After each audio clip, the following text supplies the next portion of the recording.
Oi, ma ei näinudki teid seal. Teate, tegelesin praegu lihtsalt mänguharrastusega. See on lihtsalt üks väga tore siuke arvutimäng. Ka üks asi, mida ma veel tegin, oli ma mõtlesin, et mis on siuke kõige ilusam ja kõige efektiivsem viis näidata mingisugust informatsiooni või näidata mingit seost kahe asja vahel. Ja ma mõtlesin, et vastus on ju lihtne. See on ju lihtsalt graafik. Aga ma mõtlesin natuke veel ja ma isegi suutnud välja mõelda, et mis see kõige parem graafik on, mis on see kõige ilusam ja kõige toredam. Äkki vaatame seda asja veits koos. Me kõik oleme näinud selliseid igavaid sirgjoonelisi graafikuid, aga kas te olete kunagi näinud sellist graafikut? Päris huvitav kujund on ju. Äkki vaataksime koos, kuidas tekib selline graafik ja kuidas me saame seda panna käituma nii, nagu me ise tahame. Tulge minuga kaasa.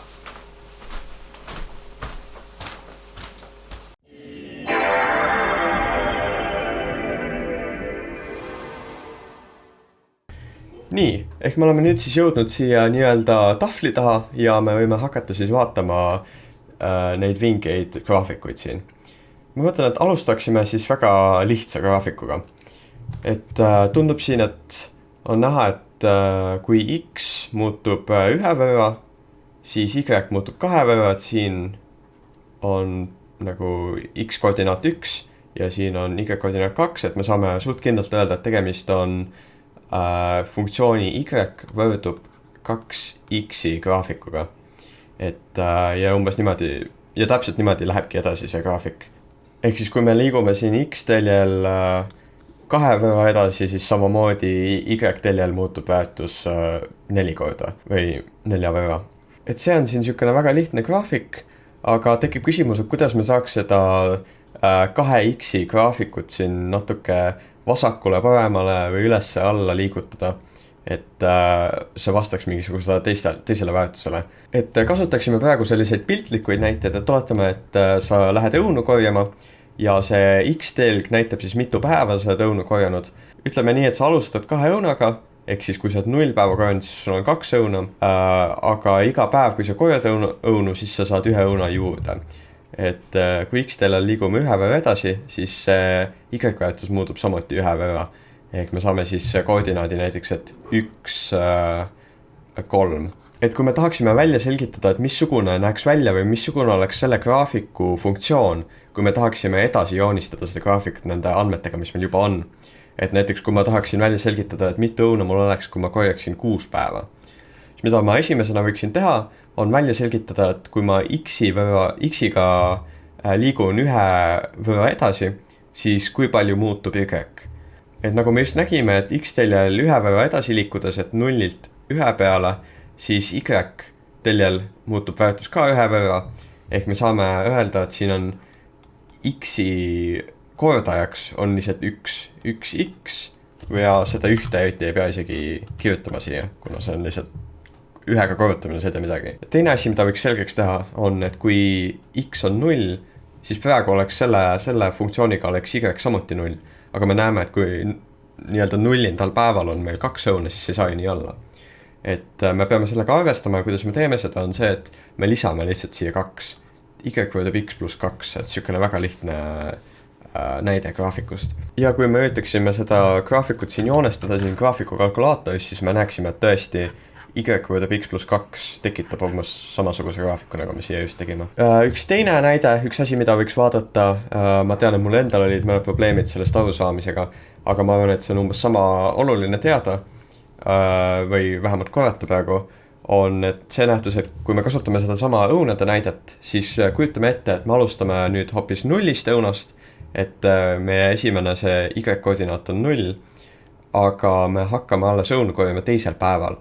Et siis see tähendab, et 2 päeva, ehk siis 2 võrra X-teljel parema poole liikudes on Y-telje väärtus 0. Ehk siis meie esimene koordinaat on 2, 0. Ning samamoodi siin õunu korjates korjame iga päev 1 õuna, kuna me oleme väga laisad ja saame samasuguse graafiku umbes. Aga kuidas me saaksime kirjutada valemit sihukese graafiku jaoks, et siis edaspidi välja selgitada ka, et mitu õuna meil oleks mitmendal päeval? Kuidas mulle meeldib mõelda sellest on see, et kui me liigume mööda X-telge, et me oleme alguses 0 juures, siis 1 juures ja siis jõuame 2 juurde. me näeme, et see X koordinaat jõuab sellesse punkti, kus ta hakkab juba lahutama sellise arvuga, mis teeks temast nulli. Ja see ongi täpselt võrdne selle Y-ga. Kui sa üritad seda nagu läbi mõtestada, siis see on võib-olla segane, mul kindlasti oli alguses see päris segane. Aga kui me vaatame, et näiteks kui X on alguses väärt 0, siis me kasutame seda funktsiooni, et leida, et siis Y oleks 0 miinus 2 on ju X, täpselt samad asjad, võrdne miinus 2, mida me siin ka näeme. Kui X on võrdne 1, siis Y on võrdne 1 miinus 2 miinus 1, nagu me siin näeme. Ja kui X on võrdne 2, siis juba hakkame lahutama nagu ühte arvu endast, mille tulemuseks on muidugi 0. Kui me üritame seda graafikut liigutada nii-öelda paremale poole, nagu me just selle moega üritasime teha, või seda allapoole, et siis kasutades kas seda punkti, mis lõikub selle või mis asub selle X-telje peal, või seda punkti, mis asub Y-telje peal, et mõlemad moed on täiesti legitiimsed, kui sul on selline igav sirge joon graafik, aga kui sa hakkad juba tegelema ruutvõrrandi või ruudu graafikutega, eksponentsiaalsete graafikutega, siis juba pead hakkama mõtlema sedamoodi. Nii, ja olemegi jõudnud ruutvõrrandi või ruutavaldise graafikuni. Et see on siin, see veel päris ei ole ruutavaldis või ruutvõrrand, et siin on hoopis tegemist Y võrdub X ruudus graafikuga. Et see graafiku kuju iseloomustab see, et mida kaugemale sa liigud nagu X-telje peal, siis seda kiiremini hakkab see Y-väärtus muutuma. Et kui me mõtleme nagu algebrailiselt või üritame seda läbi korrutada endal peas, et kui X on 1, siis Y on 1 ruudus ehk 1, on ju väga suur vahe ei ole. Kui X on 2, siis Y on 2 ruudus ehk 4, mida me juba näeme on siin, et kui X on muutunud 1 võrra, siis Y muutub juba 3 võrra, et see on juba, see muutumine hakkab juba kiirenema. Ja siis jälle, kui X on 3, siis Y on 3 ruudus ehk 9 ja siin on juba 5 võrra muutunud Y, kui jälle X on ainult 1 võrra muutunud, et see ainult kiireneb ja läheb niimoodi. Et seda graafikut me tegelikult nimetame parabooliks, see ongi legendaarne parabool ja inimesed ajavad tihtipeale seda sassi nimetusega hüperbool, et see kindlasti ei ole hüperbool. Hüperbool näeb umbes midagi sellist välja, aga praegu me ei, see meid ei huvita, kuna me vaatame hoopis seda palju ilusamat graafikut. Nii, aga võiks hakata mõtlema, et kuidas me saame seda graafikut siin liigutada või moonutada pisut, et see oleks sihukest kuju, nagu see meile meeldiks. Et kui me alustame siin selle graafikuga ja Y võrdub X ruudus, sihukene väga lihtne, väga nagu igav, aga mitte päris nii igav, nagu need sirgejoonelised graafikud. Et mõtleme, et kui me tahaksime seda näiteks üles või alla liigutada, tegelikult jah, see on väga lihtne. Et kui me tahame näiteks, et see kogu graafik liiguks 1 võrra allapoole. Noh, väga lihtne, lihtsalt võtame sama valemi ja lahutame 1. Ja kui me tahame seda 1 võrra ülespoole liigutada, lihtsalt sama asi, liidame 1. Aga kui me tahaksime seda hoopis paremale või vasakule liigutada, siis me peame kasutama seda sama loogikat, mida me enne juba vaatasime. Ja me peame panema X-i sulgude sisse, et X sulgudes ruudus. Ning oletame, et me tahame seda liigutada 2 võrra parema poole. Mida me saame teha, on me saame mõelda, et mis asi -2 ruudus on võrdne 0-ga, et see graafik algas siit 2. Et see on, kuidas ma alati mõtestan endal peas, et mis asi nagu võiks olla miinus mis asi, mille tulemuseks on 0, on ju. Noh, lihtne vastus, 2x -2 ruudus, kui Y on võrdne sellega, siis me saamegi sellise graafiku, mis algab siit ja liigub samamoodi. Lihtsalt üks kõrvaline punkt, et miks see niimoodi mõlemal poolel niimoodi üles läheb, on sellepärast lihtsalt, et mis tahes arv ruudus on positiivne, kuna noh, et kui sul on 2 korda 2, siis see on 4, on ju, liigub üles poole. Ja kui sul on -2 korda -2, siis see on samuti 4, et siis see liigub alati üles poole. Et siin on taaskord see mõtteteoria, et kuidas X nii-öelda käitub, sõltuvalt sellest nagu funktsioonist või sellest võrrandist, mida me oleme nagu ette näinud.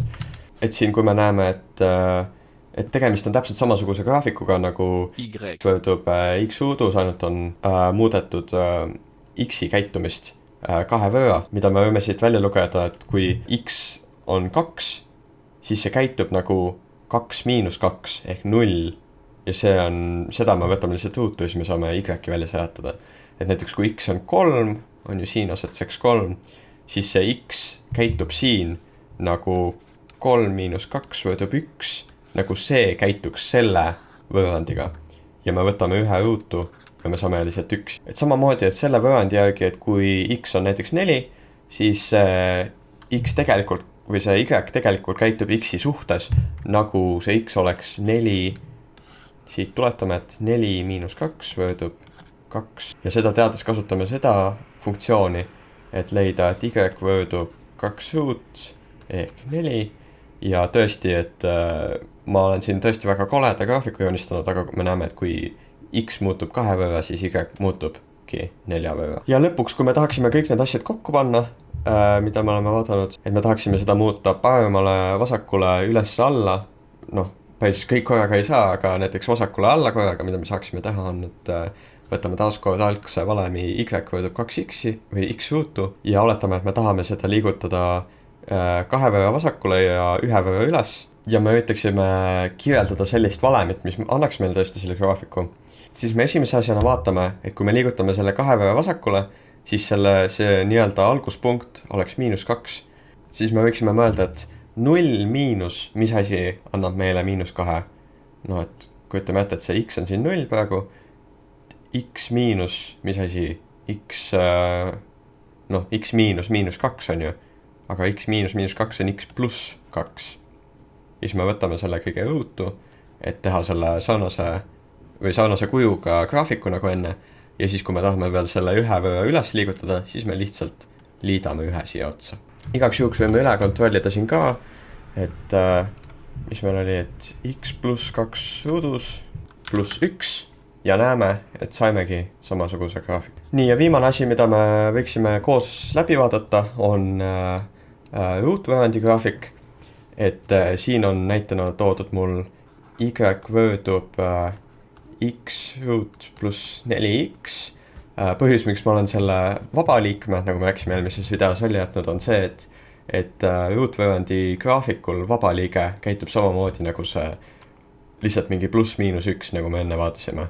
Et kui me lisaksime siia pluss 1, siis see kogu graafik midagi ei muutuks peale selle, et see liiguks niimoodi üles 1 võrra.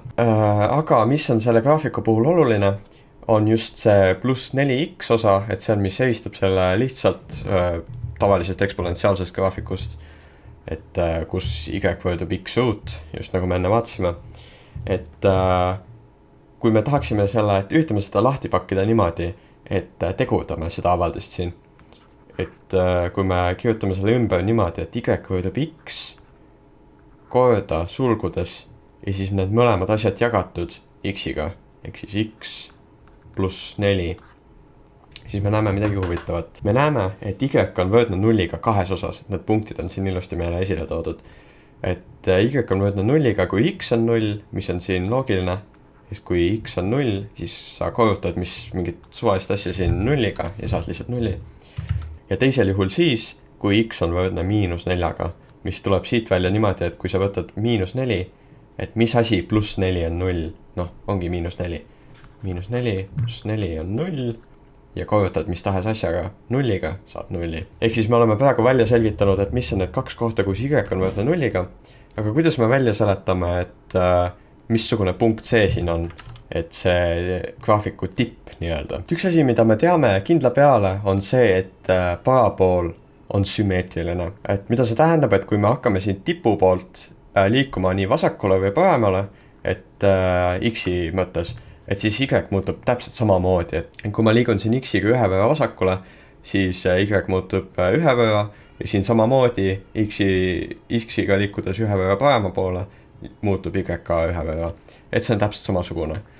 Mida me saame sealt tuletada, on see, et see tipu X-koordinaat, see siin, on täpselt nende nullipunktide vahel. Muidugi on valem selleks olemas, et see valem on, et selle X-koordinaat on võrdne ühe punkti x koordinaadiga miinus teise punkti x koordinaadiga jagatud 2-ga. Et -4 -0 jagatud 2-ga on -2 siis sellel juhul. Igatahes, kui sa oled leidnud selle x koordinaadi, siis sa lihtsalt kasutad seda numbrit siin ja lisad selle siia valemisse sisse. Et kui x on võrdne -2-ga, siis y on siin väärt -2 korda -2 pluss 4 võrdub -2 korda 2 ehk -4. Ja me olemegi leidnud selle tipupunkti koordinaadid, mis on meil muidugi siin graafiku järgi antud, aga kui me teaksime lihtsalt seda valemit, siis saaksime nüüd täitsa vabalt selle leida ja muidugi ka ise koostada enda graafiku. Selle koordinaadid on siis -2, -4. Loodetavasti nüüd saame arutleda, et mis on tõesti kõige vingem graafik ja saame isegi seda vajadusel joonistada täiesti valemi põhjal või isegi vastupidi. Thanks for watching, see you later!